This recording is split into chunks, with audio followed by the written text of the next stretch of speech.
የአፍሪካ ከተሞች መተው ሰሞኑን ልምድ የወሰዱት ከገቢና ከፋይናንስ ስርዓታችን ከበጀት አጠቃቀማችን ከገቢ አሰባሰባችን መተው ልምድ የወሰዱበት ሚዛን የመዘነውኛ አይደለም።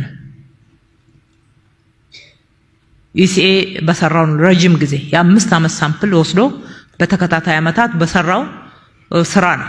ሁሉን ነገር ማስተካከል ባንዴ አይቻልም። እጸቶች አሉ። ነገር ግን ደግሞ በቴክኖሎጂ አጠቃቀም ሰራተኛም በመግራትም ትራንስፓረንት የሆነ ሲስተም በመፍጠር ሂደትም እየተራመርን ያለነው በጣም ጥሩ ነው።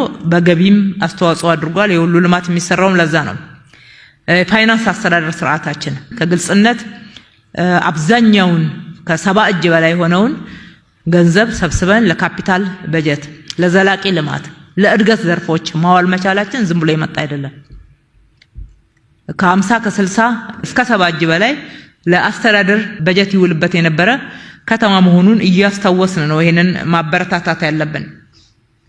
ህዝባችን ያደረገው አስተዋጽኦ በ6 ወር ውስጥ 13 ቢሊዮን ብር በላይ ለበጎ ፈቃድ አገልግሎት አስተዋጽኦ ተደርጓል። ከተማችን ላይ